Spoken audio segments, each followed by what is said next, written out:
Gracias a todos vosotros y en particular a Antonio Bueno por esta invitación que me has hecho y que, bueno, pues en esta circunstancia es asumir también un servicio a un hermano, a un compañero que es realmente investigador y que es profesor en la universidad y que por circunstancias familiares pues le ha sido imposible. Tuvo que salir anteayer con mucha urgencia a su querida Barcelona para asistir a una gravedad de su padre, ¿no?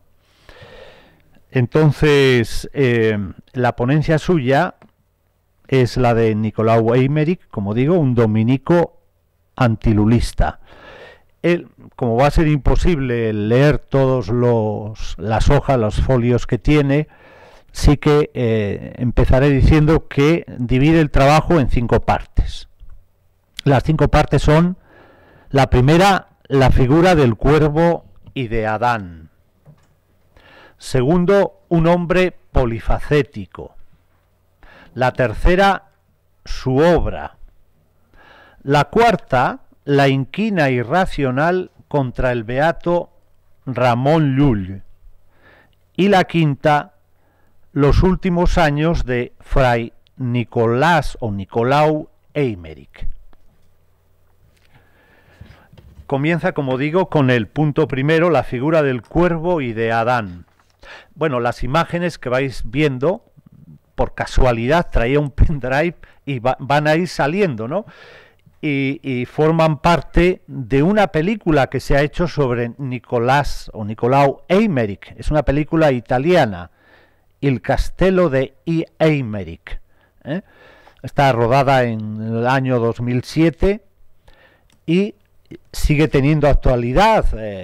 Eymerich, puesto que se acaba de publicar ahora un estudio pormenorizado de la obra Directorium Inquisitorum, de un examinador, por decirlo así, de los casos de satanismo, que es el padre Fortea.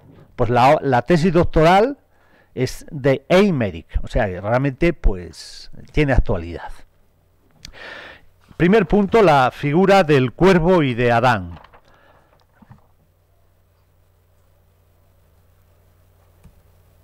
La fraternidad franciscana suele representar a San Francisco y a Santo Domingo abrazándose, una tradición que se remonta a su encuentro en el Cuarto Concilio de Letrán, del cual estamos celebrando el 8º centenario.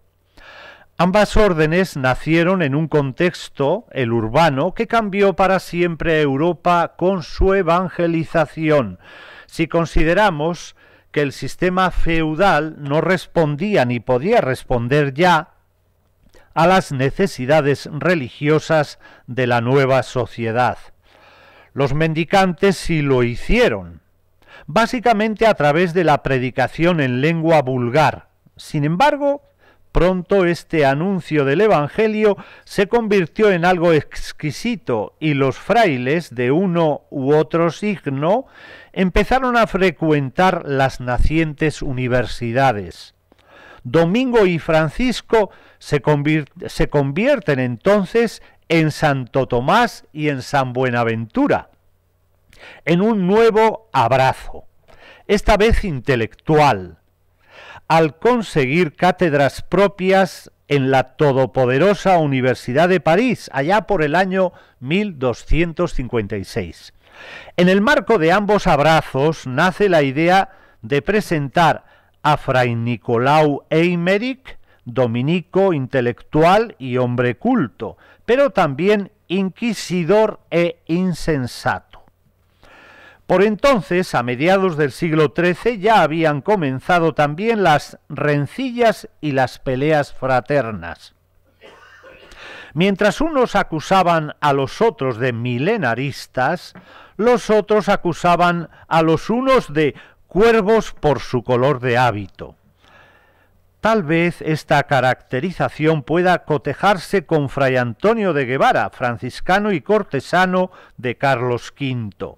Las condiciones del cuervo son que en el color es negro, es en el volar pesado, en la carne duro, en el olfato vivo, y en el comer carnicero, y en la condición ingrato. Y no hay duda que encajan en el dominico, al cual aplicaremos y como veremos. Aunque también en el grajo de Elías, como señalaba Fray Roger Bacon en 1267. Se atribuye la expresión baconiana a Fray Adam Marsh, confesor de Simón de Montfort, venerado como santo por los franciscanos ingleses. Simón es de sobra conocido. Fue el que venció a los cátaros, albigenses y aragoneses en la batalla de Muret de 1213, donde murió Pedro el Católico.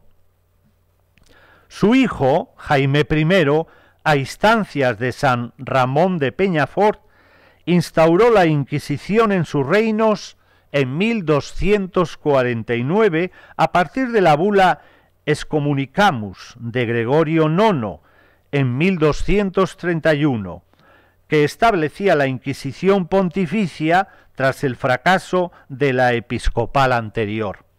Se acostumbra a decir que la Iglesia en general y la Inquisición en particular han sido un instrumento de control social y de poder, manipuladoras de conciencias y promotoras de la violencia, la guerra y la tortura. También se dice que, en concreto, las herejías perturbaban la paz social y el poder civil, y se valió del religioso para conseguirla. Suele ponerse como ejemplo de actuación inquisitorial la quema de franciscanos en Marsella, en 1317. Los motivos de esta acción policial podrían reducirse básicamente a tres. Por un lado, garantizar la convivencia pacífica entre las minorías religiosas. Por otra, luchar contra la brujería y cualquier forma de superstición. Y finalmente, establecer un corpus de doctrina oficial, en especial en el campo de las costumbres, inquebrantable. No es baladí recordar aquí que en el Concilio de Viena de 1311, en este concilio condenó el uso de la palabra de Dios en lenguas vulgares. Por aquí va un poco el principio de la cuestión. Tal decisión lastró el nacimiento de gramáticas como la de Nebrija y puso en su punto de mira el catalán de Llull o de Arnau de Vilanova y sus seguidores, como veremos seguidamente. Por otro lado, es indudable que tras el siglo XIII, el siglo de las universidades y de la razón por excelencia, el XIV se vio ensombrecido con tintes más oscuros. La peste negra de 1348 o los anuncios apocalípticos propiciados por la inestabilidad social y eclesial. La corrupción y la crisis económica se aliaron con las reyertas entre las escuelas teológicas. Primero fueron discusiones académicas, pero más tarde polarizaron incluso el sentimiento religioso. Como indicaremos también, un tema destacado fue el de la Inmaculada Concepción de María. Pero los grandes contendientes fueron los dominicos con Santo Tomás y los franciscanos, divididos a su vez en facciones: bonaventurianos, escotistas, lulistas y nominalistas. Esto como mínimo. Por otro lado, la Inquisición respondía también a intereses terrenales. Tal vez por ello no apareció en España hasta Torquemada, y con él la leyenda negra. En Aragón, sin embargo, actuó siempre, a veces con el beneplácito de la corona y a veces con la oposición decidida de los obispos, según las ventajas que obtuvieran uno y otro en cada momento. Aunque juzgamos a menudo a la Inquisición por sus resultados, especialmente los más sanguinarios, hemos de recordar que se trata, en el contexto aragonés, de un tribunal jurídico que intenta mantener el orden público y que con el tiempo se convertiría en una fuente de opresión a la disidencia. De hecho, hasta entonces, lo que hoy llamamos herejía no tenía las connotaciones que hoy le damos. El uso de la violencia en, por ejemplo, las cruzadas, se vio mitigado por un proceso que fuera garantizado por la ley más benigna. San Raimundo o San Ramón de Peñafort fue, sin duda, el hombre que trabajó más en el siglo XIII para que el derecho eclesiástico recuperara el esplendor romano con su trabajo en las decretales. Aunque su aplicación con el tiempo supuso una casuística que Eymerich supo concienzudamente llevar al límite, ya no sólo se juzgará a los herejes, sino también a los que practican magia o delitos de tipo sexual o a infieles de otras religiones, etcétera, etcétera. Si al principio, pues, el inquisidor era visto como un juez que huye de la arbitrariedad y respeta mejor los derechos de los ciudadanos, después es visto con miedo, como un ángel exterminador.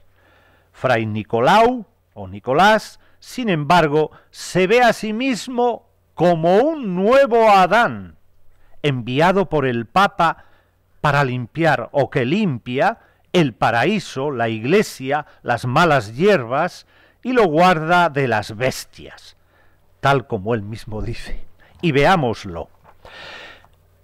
La segunda parte es un hombre polifacético.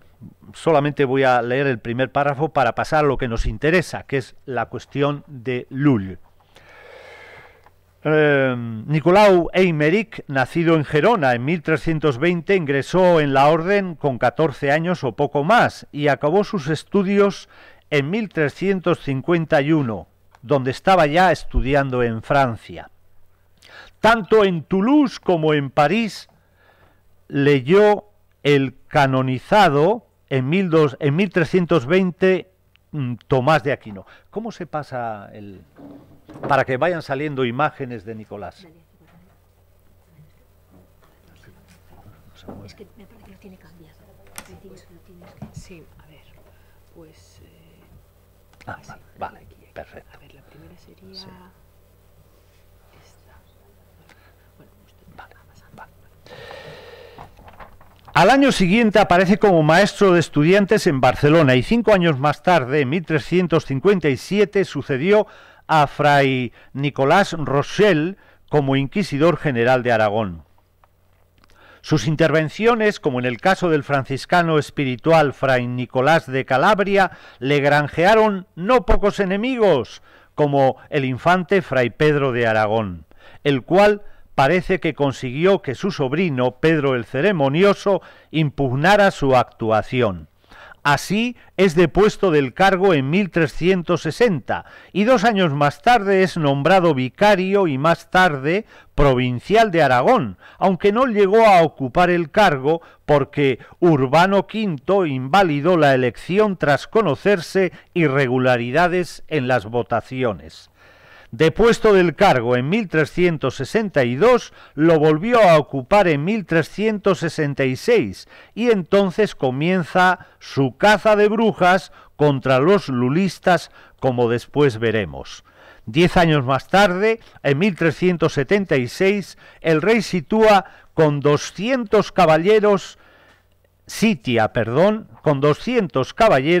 el convento dominico de Tarragona, y Eymerich huye a la corte papal de Aviñón de Gregorio XI. Allí redacta el Directorio, su obra más famosa.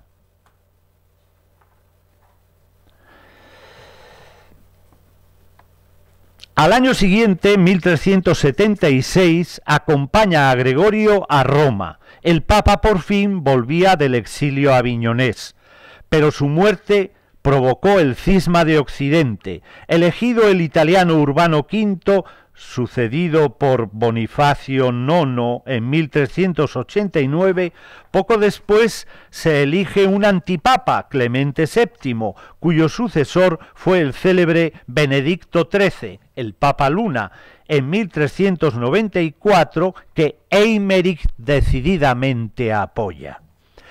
Con la muerte del ceremonioso, Fray Nicolás es nombrado de nuevo inquisidor general de Aragón en 1386, con la aquiescencia de Juan I. 2 años más tarde, el dominico actúa de nuevo en Valencia contra los lulistas con una violencia inusitada. Juan, como veremos, le destierra de nuevo tarde y mal en 1393, pero 4 años más tarde vuelve a su ciudad natal, donde muere en 1399, es decir, en Gerona, casi octogenario.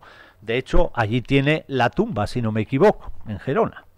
Eymerich se define a sí mismo como inquisidor. ¿No eres tú el que has hecho prisioneros a muchos de diferente sexo y condición, que los has cargado de cadenas, los has torturado, desfigurado y los has hecho quemar, librándolos al brazo secular para que fueran inmolados en el último suplicio? Realmente inspira miedo, lo sabe, pero no tiene mala conciencia. Su misión es predicar, plantar, cultivar y defender la fe. Para ello ha de mostrar ser hombre de ciencia, de buenas costumbres y virtuoso, es decir, constante, celante, promotor, defensor y protector de la fe. He aquí, pues, cómo todas sus obras, tanto mentales como verbales, e incluso reales, fueron virtuosas y fundadas en la fe, porque no fue, sin embargo, un trabajo máximo y paciencia y tribulación, e incluso constancia y fortaleza que Dios le dará, que por su mérito merece la eterna recompensa. Bueno, vamos a pasar, ya que queda muy poco tiempo, a la inquina irracional contra el beato Ramón Llull. Mientras el lulismo gozaba de relativa libertad en el reino de Aragón, bajo incluso la protección real de Pedro, por otros temas acusa a Eymerich de desobediente en 1371. Es en esta fecha que podemos situar el inicio de las hostilidades entre ambos bandos. La primera huida de Eymerich en 1377 vino precedida de la bula condenatoria del lulismo de Gregorio XI en 1371. En efecto, el propio inquisidor aragonés advirtió al Papa del peligro y éste mandó al arzobispo de Tarragona que le llevara sus obras para examinarlas. 3 años más tarde insiste en que le llevaran una obra más.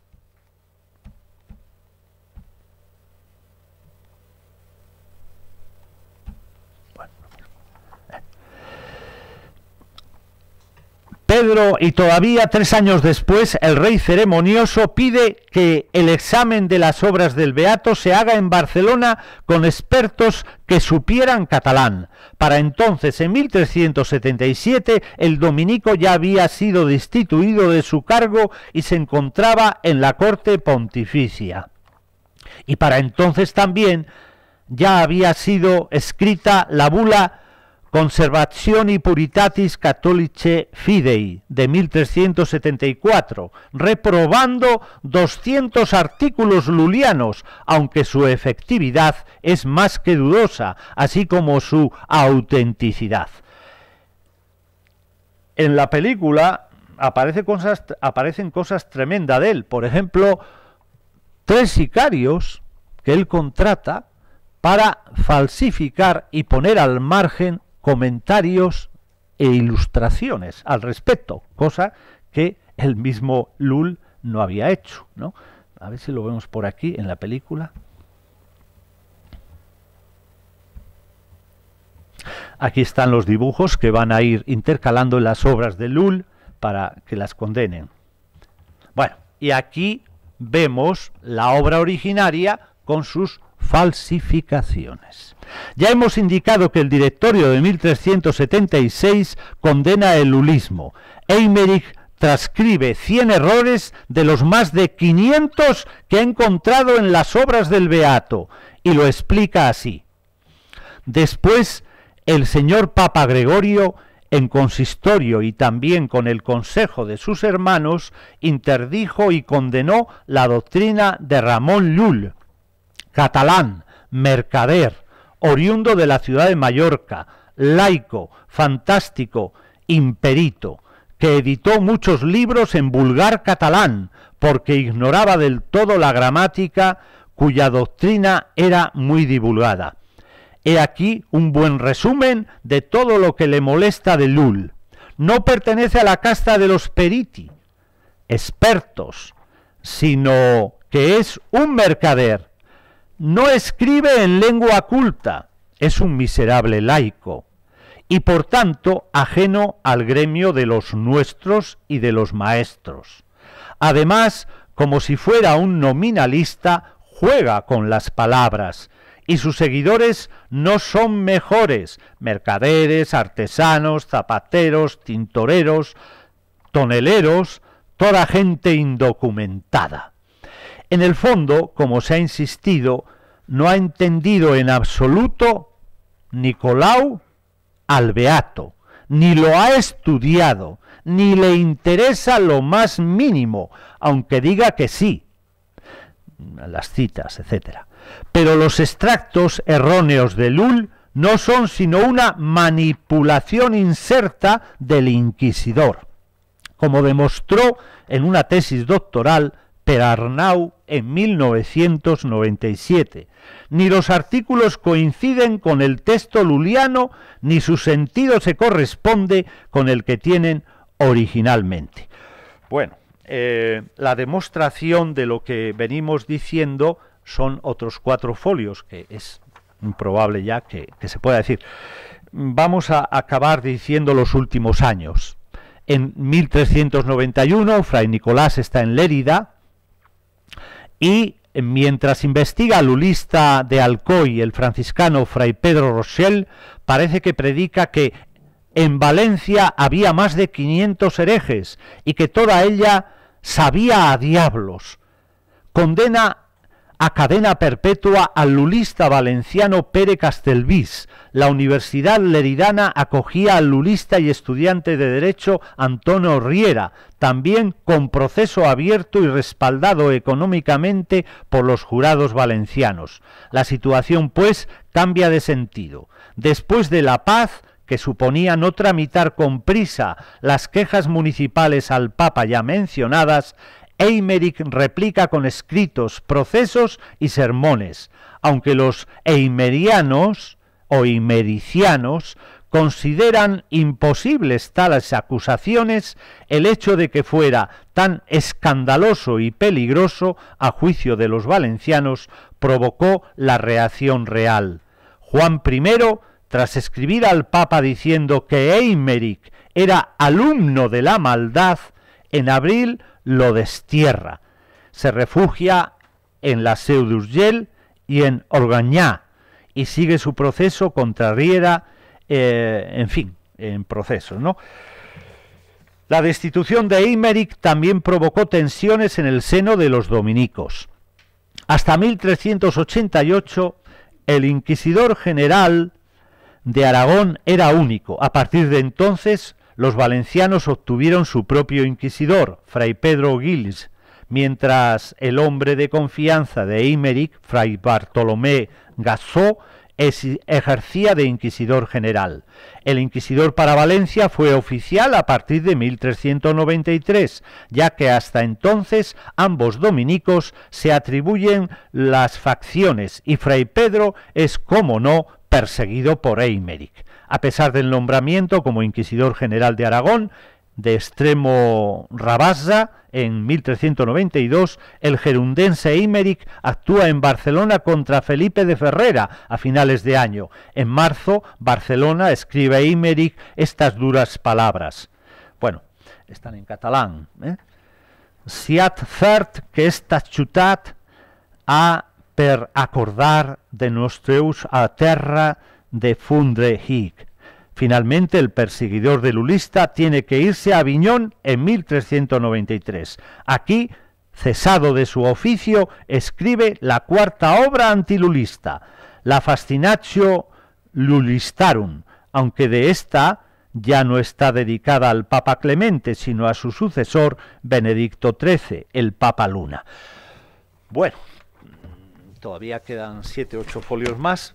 Con esto queremos decir que aquí se ve realmente las imágenes que salen en la película con los originales, lo que él manda insertar como un comentario gráfico a la obra de Raimundo Lulio, brujería, supersticiones, en fin, todo lo que viene a hacer posible que el proceso venga adelante, ¿no? Tenéis la portada de una de las ediciones del Directorio de Inquisidores, que yo recomiendo, que tiene una edición crítica preciosa, Fortea, que es su tesis doctoral, y lo es.